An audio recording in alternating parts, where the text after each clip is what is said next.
Do not fucking touch me! Motherfucker! Just put it. Stop, please, bro. What the fuck are you doing to her, bro? Jika penampilanmu hanya untuk memikat, maka jangan salahkan apabila pria yang datang hanya seorang penikmat. Berkisah tentang seorang wanita penghibur yang diajak menikah oleh pelanggan baru, dan betapa bahagianya wanita ini manakala selain punya suami muda, dia juga seorang sultan alias kaya raya. Tapi bukannya hidup tenang bak seorang Cinderella, pernikahan yang diimpikan cuma penderitaan. Dan daripada kebanyakan spoiler di awal, tendang dulu tombol subscribe kalian dan selamat menonton.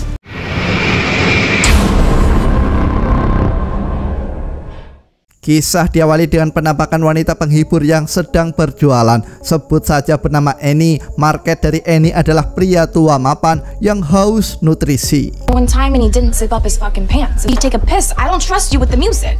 Sampai pada akhirnya DJ mengatakan bahwa Annie dicari oleh seorang anak muda karena Annie adalah satu-satunya yang bisa berbahasa Rusia. Lalu seperti biasa, Annie selalu menampilkan senyuman manis.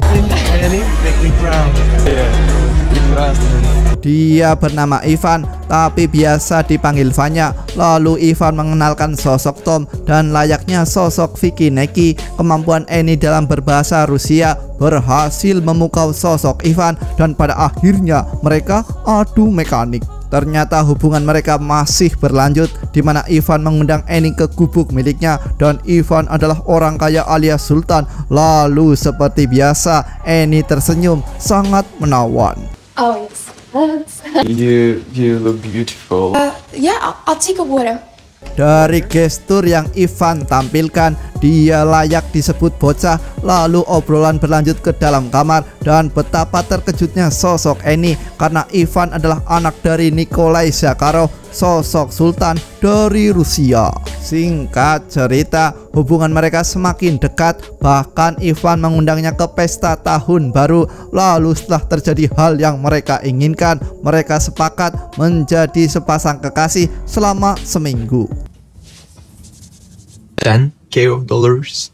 15K. Deal. Sesuai kesepakatan, Annie ingin berlibur dengan Ivan selama 1 minggu. Mereka benar-benar menikmati, mulai dari pergi ke pantai, bermain judi, mengadakan pesta. Pokoknya dunia mereka sekarang adalah sebuah surga. Dan alangkah terkejutnya sosok Annie manakala Ivan mengajaknya menikah. Kini terbayang hidupnya berubah seperti Cinderella yang mendapatkan sosok pangeran dari Rusia.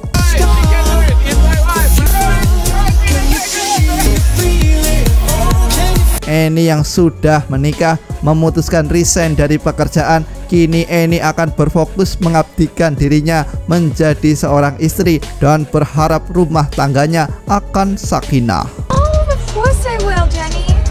Since I didn't I? Ivan malas mengenalkan Annie kepada kedua orang tuanya. Katanya mereka adalah orang brengsek. Tapi di luar rumah ada 2 orang bernama Garnik dan Igor yang mendengar pernikahan Ivan dan Annie. Bahkan mereka tahu apa pekerjaan Annie. Женился на какой-то проститутке? Это она? Да, женился на голову. Давай, открывай, давай. Окей.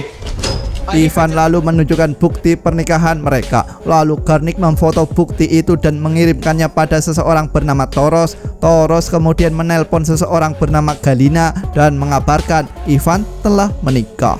Я вам клянусь, мы все исправим, Елена Степановна. Mulai menarik, di mana Toros menelpon Garnik. Toros mengabarkan bahwa ibu Ivan baru saja menangis mendengar anaknya menikah dengan wanita penghibur. Dan ini pertama kalinya Toros mendengar ibu Ivan menangis melalui telepon. Они вылетают. В смысле? Toros melanjutkan bahwa orang tua Ivan sedang OTW menjemput Ivan layaknya anak sekolah yang nakal. Ivan harus berkemas kembali ke Rusia dan permainan Ivan sudah berakhir. Через 10 минут я буду там. Both of you are coming with me. Ivan yang takut akan kemurkaan orang tua serta masih bersikap kekanak-kanakan bahkan pergi meninggalkan Annie. Namun sialnya Annie yang berniat mengejar Ivan justru dihalangi oleh sosok Igor. Just put it. No. Eni yang melihat pujaan hatinya pergi entah kemana, melampiaskan dirinya dengan mengamuk, dan sebelum kerusakan makin parah, Igor mencoba menahan Eni. Garnik yang kasihan mencoba membiarkan Eni, namun dikarenakan Eni hendak kabur, lagi-lagi Igor menahan Eni. Lalu Garnik yang akan mengikat kaki Eni justru terkena sial, di mana Eni melakukan tendangan maut. I just want to know what is going on. I'm not gonna run. Let me go. Она сломала меня нос, кажется. Garnik yang mengalami patah hidung seketika kembali menelan pil pahit, manakala Toros tiba-tiba muncul dan memarahi dirinya karena kedunguannya yang tak mampu menjaga seorang bocil bernama Ivan. You just grabbed the guy. What do you mean? Eni kembali ditampar kenyataan pahit, di mana HP Ivan mendadak tidak aktif. Kini Eni nampak menyesal menikah dengan anak sultan, ternyata sangat menyedihkan. Yeah, but Ivan and I are married, and I'm not getting a divorce. And we're getting it annulled, and you have no say in it. Toros melanjutkan, sosok Ivan sejatinya selalu merepotkan sejak kecil. Rumah ini adalah milik ayah Ivan. Pernikahan Ivan harusnya dibatalkan, dan Toros sekarang dalam bayang-bayang pemecatan. He put a fucking ring on my finger. Кольцо сними с нее. No. Do not come fucking. Get that fucking. Tak lama setelah itu, sosok Eni dibuat murka manakala cincin pernikahan di jari tiba-tiba diambil Toros. Lalu Eni berteriak pemerkosaan, dan karena teriakan itulah mulut Eni terpaksa diikat kain merah.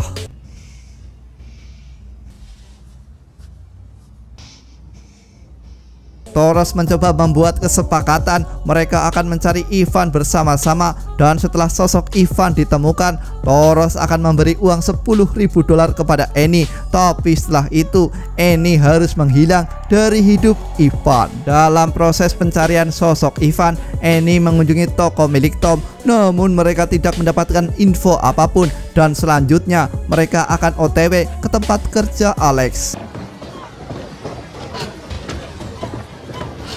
Lalu sesampainya di tempat kerja Alex, mereka kembali menelan pil pahit, di mana mereka tidak mendapatkan info apapun. Singkat cerita, mereka kembali kecewa, di mana mobil Toros sedang dibawa menggunakan mobil derek karena parkir sembarangan. Namun ini dia yang Toros lakukan.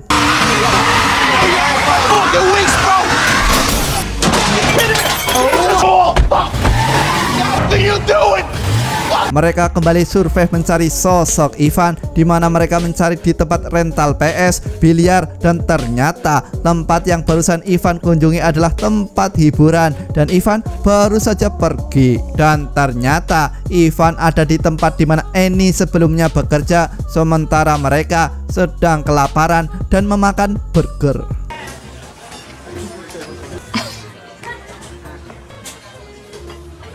Toros yang berusaha menanyakan posisi Ivan kepada para pengunjung sebuah bar justru makin kecewa karena dibully.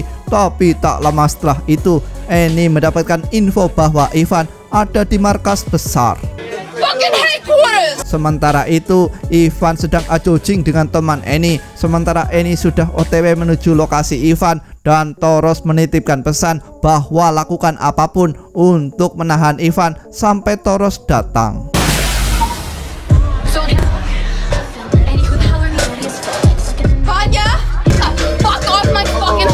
Setelah menemukan keberadaan sosok Ivan, Eni lantas marah-marah. Mengapa Ivan pergi begitu saja? Padahal kita sudah menikah, sudah sepantasnya susah senang dilewati bersama. Dan di sini Eni benar-benar kecewa. Ivan yang sedang ngefly membuat kata-kata Eni sia-sia. Namun Eni masih saja marah pada temannya karena aselole dengan sosok Ivan. Alhasil pertarungan di antara mereka tidak terhindarkan lagi. Get the fuck out of here! Go! Salah satu aset terbesar manusia adalah otaknya. Namun Annie benar-benar bodoh. Sudah jelas Ivan masih ngefly, tapi sosok Annie masih saja ngedumel tidak jelas. Singkat cerita, Toros membawa mereka ke gedung persidangan di mana mereka didampingi oleh sosok Michael yang ingin membatalkan pernikahan Ivan dan Annie. Namun Annie berkata tidak semudah itu. Explain to you, we got married. They're not legally married, and she shouldn't be. Place in Las Vegas, Nevada. Namun karena pernikahan mereka dilakukan di Las Vegas sementara mereka tinggal di New York, otomatis hakim tidak bisa membantu menangani kasus ini. Dan ternyata tempat yang mereka tuju adalah bandara. Dan mari saya perkenalkan kedua orang tua Ivan. Sang ibu bernama Galina dan sang ayah bernama Nikolai Zakharov. Lalu apa yang akan mereka lakukan pada anaknya? Вань, ты что, пьян? Annie diabaikan oleh sosok Galina. Lalu Garnik mengatakan ini bukan salahnya. Dan faktanya kabar pernikahan Ivan dan Annie muncul di berita dan menjadi aib nasional. Annie mencoba meyakinkan sosok Galina untuk menerima pernikahan mereka, menjadikan Annie keluarga. Namun tentu saja Galina menolak dan sangat ketus. You are not part of this family. Your Russian is embarrassing. We would like you to accept that. Not in love with you. Understand? Annie mencoba menyadarkan sosok Ivan, namun Ivan justru berkata terima kasih karena selama Ivan di New York dia sangat happy. Namun karena Annie tahu mereka akan ke Las Vegas untuk bercerai, Annie menolak untuk naik pesawat. Я не знаю, там. Galina yang tahu Annie masih di luar mencoba mengajak Annie naik pesawat. Namun Annie menolak dan akan mencari pengacara dan menuntut keluarga Nikolai Zakharov dengan harapan setengah hartanya akan menjadi milik Annie. And you will lose everything. In France, everything will be destroyed. Namun Galina justru menantang Annie. Apabila Annie melakukan itu, tidak hanya hidup Annie yang akan hancur, hidup keluarga Annie di kampung juga akan hancur. Alhasil Annie terpaksa ikut. Nicole mengabarkan bahwa 1 minggu lagi Ivan harus bekerja di perusahaan miliknya.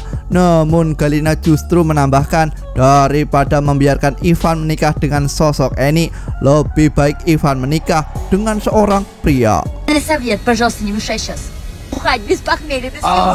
Делать из этого трагедию. Tak lama setelah itu, Ivan menyuruh sang ibu agar tidak mendramatisir masalah sepele ini. Apa yang salah dengan bersenang-senang dengan pendamping? Lalu Annie mendadak murka dan berkata bangga apabila telah bercerai. To be divorced and you're sorry ass. You're pathetic, man. Seriously? Sesampainya di kota Las Vegas, berkas sudah disiapkan. Annie nampak sedih saat proses tanda tangan. Dia pikir dengan menikah dengan Ivan, Annie keluar dari jurang kemaksiatan dan hidup lebih baik. Dan ternyata hidup tak semudah itu.